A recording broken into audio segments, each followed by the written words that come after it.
Kumusta mga klase? Ako si Sir Mang Tomas. Ang ituro ko ngayon sa inyo kung paano magpanggap na may assignment kahit wala naman. Tonton, ano na naman ang trick mo?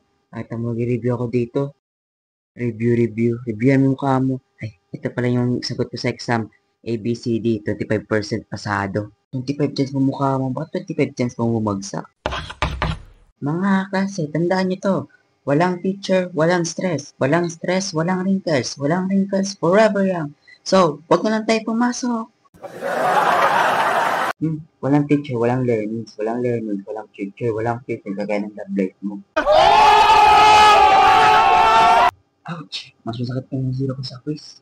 Good morning. Oh, sino to parang mukhang tanod na masot pa sa brero? Ako po, sir. Roleplay lang po sa ASP. Para sa edukasyon o para sa kalokohan? Pwede kayo sa puso, sir. Kaligayahan ng mga klase. Kaya madalagang patawa ikaw mag-lecture bukas ang lesson para di mo magsak kahit makulit ka. Okay ba, sir? Basta partner ko si JJ.